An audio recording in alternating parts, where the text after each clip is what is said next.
Ray Kroc died worth $600 million, built the largest restaurant empire in human history, and left behind a mansion so toxic with legal entanglement and deferred maintenance that no one, not his family, not collectors, not even demolition crews, would touch it for decades.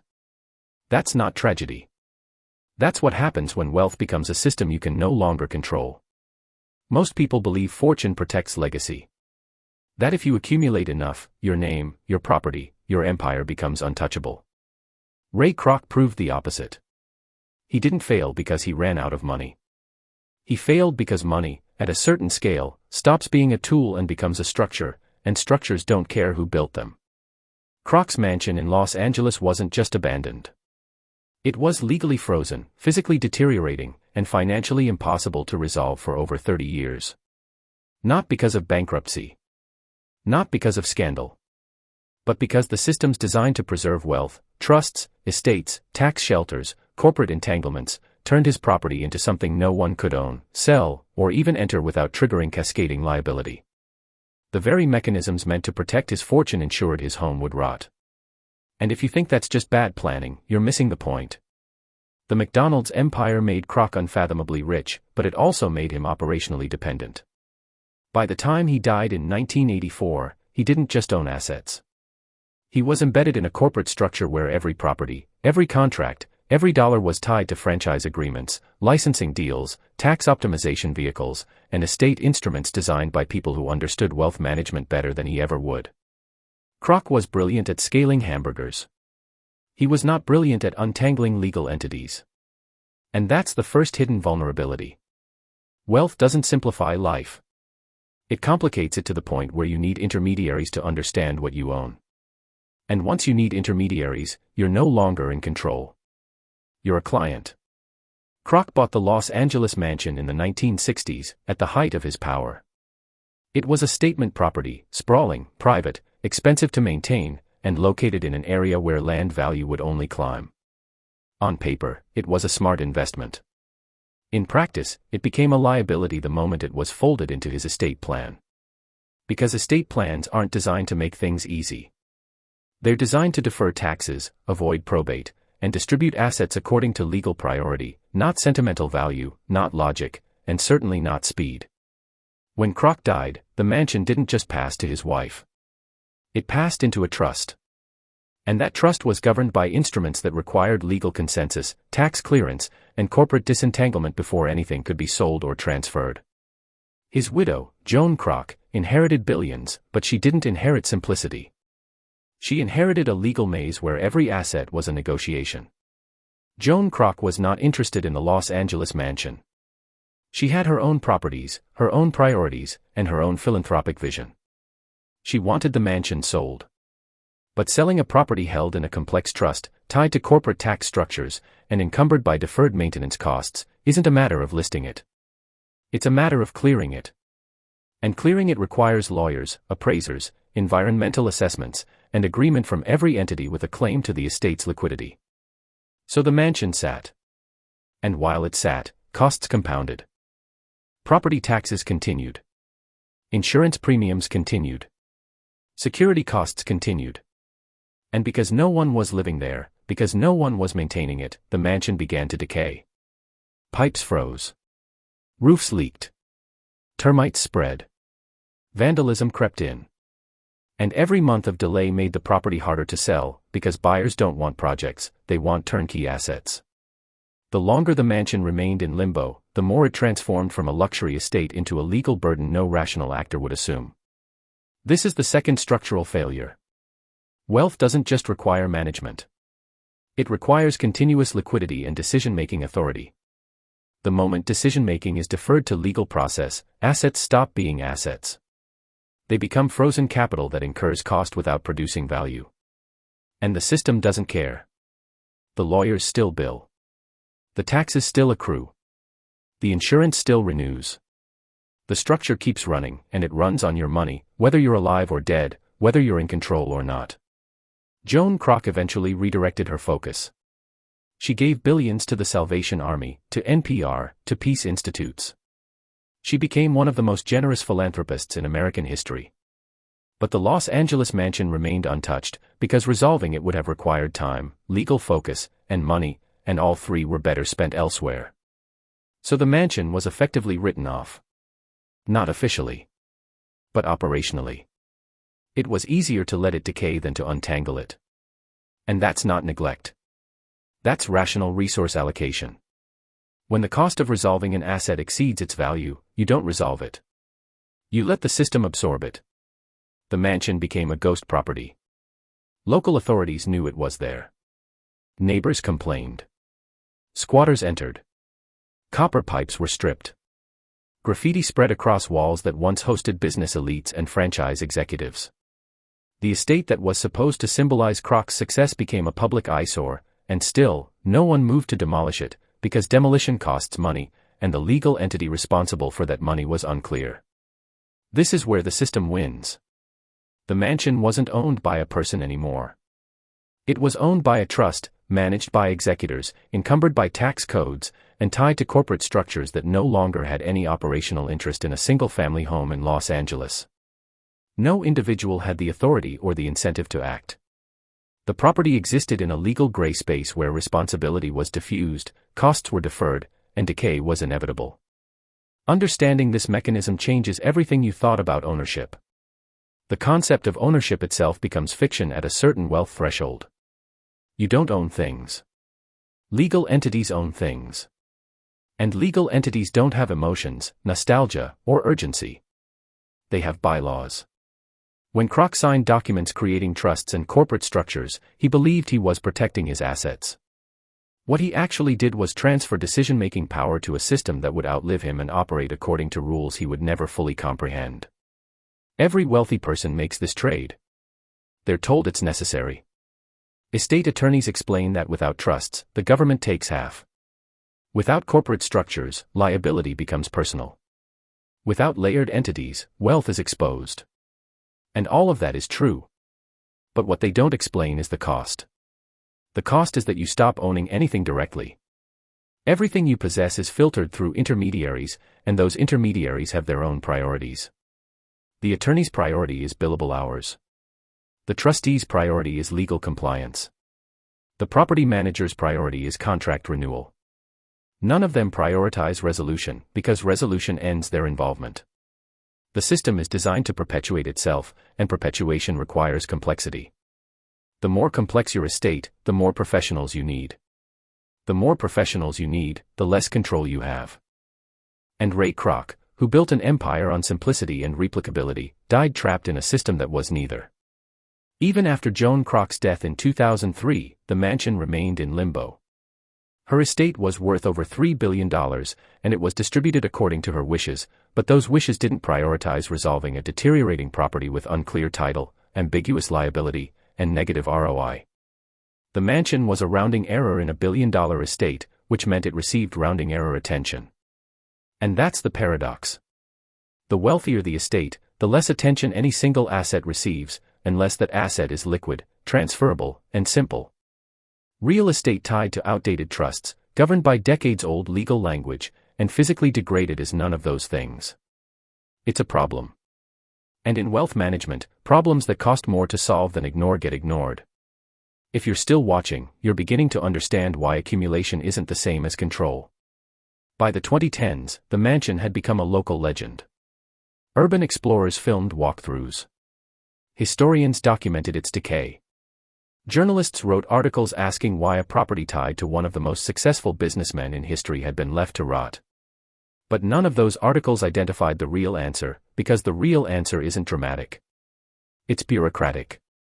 The mansion couldn't be sold because title wasn't clear. It couldn't be demolished because liability wasn't assigned.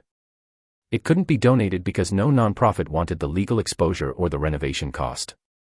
It couldn't be seized by the city because the estate still technically held it, and estates with billions in assets don't default quietly. So it stayed frozen, not because anyone wanted it that way, but because no process existed to efficiently resolve it. This is the third structural failure. Systems designed to protect wealth are not designed to unwind it. They're designed to delay, defer, and distribute according to rigid hierarchies. When an asset falls outside those hierarchies, it doesn't get resolved. It gets stuck. And the longer it's stuck, the more expensive resolution becomes, which ensures it stays stuck longer. Consider what this means in practice. Every year the mansion sat empty, it generated costs. Property tax bills arrived. Insurance policies renewed. Security monitoring fees accumulated. But no revenue was generated. No value was extracted. The asset was purely consumptive. And because the estate had billions in other holdings, these costs were absorbed without triggering alarm. The system had enough liquidity to sustain indefinite decay. That's the insidious part. Wealthy estates can afford to be inefficient. They can carry dead assets for decades because the pain is distributed across a large enough pool of capital that no single loss feels urgent. If you or I owned a property costing us $50,000 a year in holding costs with zero return, we'd be forced to act within months. But an estate with $3 billion in assets can absorb $50,000 annually for 30 years without breaking stride. The inefficiency is affordable. So it persists. And while it persists, an entire ecosystem of professionals feeds on it.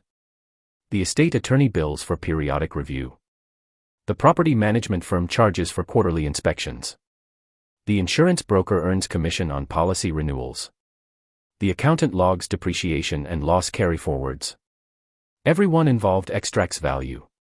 No one involved fixes the problem. This isn't corruption.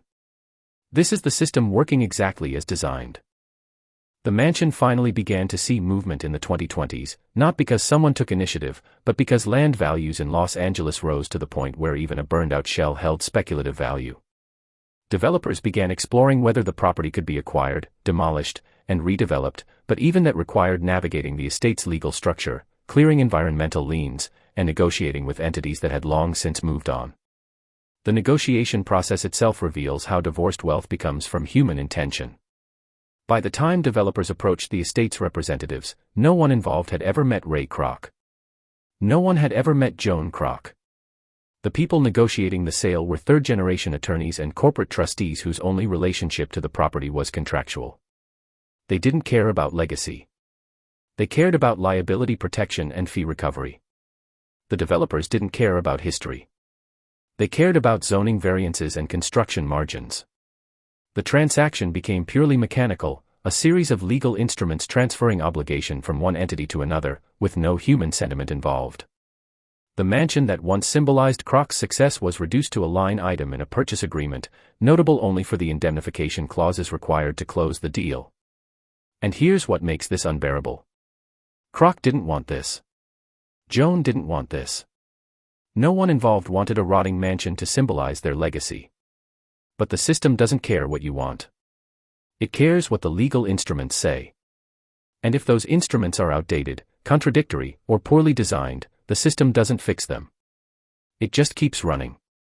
The people who benefit from this aren't villains. They're professionals doing their jobs. Estate attorneys bill for their time. Property managers collect fees. Tax advisors file extensions. Insurance brokers renew policies. Every entity in the chain extracts value, and none of them are responsible for resolving the asset, they're only responsible for managing it. And management, by definition, means keeping things as they are. This is the fourth structural failure. Wealth systems are optimized for extraction, not resolution. Every professional involved has an incentive to continue the process, because the process is how they get paid. No one has an incentive to simplify, liquidate, or close the loop, because closing the loop ends the billing. And the wealthier the estate, the longer the process, because there's more to bill against.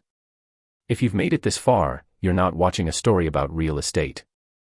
You're watching a story about control, and how easily it's lost. Ray Kroc built McDonald's by simplifying systems. He turned food service into a replicable, scalable, efficient machine. Every franchise operated identically. Every burger was assembled the same way. Every transaction followed the same script. Kroc understood that complexity was the enemy of scale. Simplicity was the key to empire. But his personal wealth was managed through the opposite philosophy. His estate was a web of trusts, sub-trusts, corporate entities, holding companies, and tax shelters, each layer added to optimize some specific advantage, avoid some specific risk, or defer some specific obligation. Every layer made sense in isolation. Cumulatively, they created a structure so complex that no single person could understand it, and no process could efficiently unwind it. This is the core contradiction of American wealth. We're taught that rich people are in control. That they have power, freedom, autonomy. But the mechanisms required to protect wealth at scale strip away all three. You surrender control to trustees. You surrender freedom to legal compliance. You surrender autonomy to advisors who understand the system better than you do. And once you're inside that system, escape is nearly impossible. Because unwinding complexity is more expensive than maintaining it.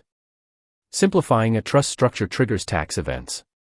Consolidating entities creates new liabilities. Every attempt to regain control costs money and generates risk. So people don't try. They accept the dependency. They accept that their wealth is managed by strangers according to rules they don't understand. And when they die, those strangers keep managing it. Because the structure doesn't die with you. It continues. And it continues on your money.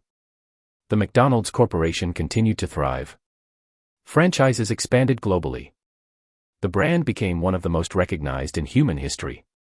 But the men who built it left behind a mansion that no one could touch, a legacy that no one could monetize, and a lesson that almost no one learned. Because the lesson isn't about Ray Kroc. It's about the system. And the system doesn't fail when you're poor. It fails when you're rich enough to need it, but not powerful enough to change it. Most people think wealth buys freedom. It doesn't. It buys dependency on people who understand systems you don't. And the moment you depend on those people, you're no longer the client. You're the product. Your estate is the revenue stream. And your wishes are secondary to the structure's continuity. Think about what this means for everyone chasing wealth. You work your entire life to accumulate capital. You sacrifice time, relationships, health. You tell yourself it's worth it because wealth will give you security, legacy, freedom. Then you reach the threshold where simple ownership becomes inadequate. You're told you need protection. So you hire experts. And those experts build a structure around your wealth. And the structure works. Your taxes are optimized. Your liability is shielded. Your estate is protected from probate. Everything the experts promised comes true. But what they didn't tell you is that the structure isn't yours. You're just the funding source. The structure belongs to itself. And it will perpetuate itself long after you're gone, because perpetuation is profitable for everyone involved except you. Ray Kroc's mansion stood as a physical monument to this truth for over 30 years. Every year it decayed was another year of professional fees. Every year it remained unresolved was another year of billable hours. The rot was profitable. Not for Kroc. Not for his heirs. But for the system managing his estate. The abandoned mansion isn't a ghost story. It's a blueprint. It shows exactly what happens when assets become too complex to manage, too expensive to resolve, and too entangled to escape. It shows how wealth, at scale, becomes a trap. And it shows why the richest people in the world spend more time talking to wealth managers than family, because family doesn't keep the structure running. Wealth managers do. And they keep it running whether it benefits you or not. When the mansion was eventually sold in the mid-2020s, over 40 years after Kroc's death, the transaction was a quiet affair. No press release celebrated the resolution. No family member issued a statement. The sale was handled by corporate trustees and development firms, processed through legal channels, and closed with standard indemnification agreements. The purchase price was a fraction of what the land was worth, because the cost of clearing the title, removing the liability, and managing the demolition ate into the value. The estate recovered some capital. The developers assumed the risk. And the mansion, finally, was erased. Bulldozers tore down walls that had hosted McDonald's executives and franchise millionaires. Debris was hauled away in trucks. The lot was graded and prepared for new construction. Within months, no physical trace of Kroc's mansion remained. But the system that created the problem remains untouched. Trusts still defer clarity. Estates still prioritize tax avoidance over simplicity. Wealth management still rewards complexity over resolution. And every year, more properties, more assets, more legacies enter the same limbo, not because people are careless, but because the system is designed this way. If you're thinking about wealth differently now, you're starting to see what most people miss. There's a reason wealth advisors never simplify your estate. There's a reason attorneys recommend adding entities rather than removing them. There's a reason every solution involves another layer, another trust, another holding company. Because simplicity doesn't generate fees. Complexity does. The more complicated your wealth structure, the more indispensable the experts become. And the more indispensable they become, the more control you surrender. This isn't conspiracy. It's incentive structure. And incentive structure drives behavior more reliably than intention ever could. Ray Kroc thought he was building legacy. What he actually built was a revenue stream for professionals who would never know his name. His mansion became a job security program for estate attorneys, property managers, and corporate trustees. His wealth, which he earned by making millions of hamburgers, became a mechanism for extracting legal fees decades after his death. And this is the fate of almost every large fortune. The wealth doesn't disappear. It just stops serving the people who created it. It gets locked into structures that serve themselves. And those structures are remarkably efficient, not at preserving legacy, but at preserving their own existence. The final lesson isn't about avoidance. It's about recognition. Wealth doesn't protect you from systems. It binds you to them. And the more wealth you accumulate, the more systems you need, and the more control you surrender. Ray Kroc controlled McDonald's. But he never controlled what happened to his mansion, because control was transferred to entities that survived him, operated by people who never knew him, governed by legal language he never read. And that's not failure. That's the design. The mansion is gone now. The lot where it stood has been redeveloped. New structures rise where Kroc's estate once stood, housing people who've never heard his name, unaware that the ground beneath them was legally frozen for 4 decades. The physical property has been recycled. But the structural failures that trapped it remain active, waiting to ensnare the next fortune, the next estate, the next person who believes wealth means freedom. It doesn't. Wealth means dependency. And dependency, at scale, is just another word for captivity. If this changed how you see legacy, share it with someone who still thinks money solves everything.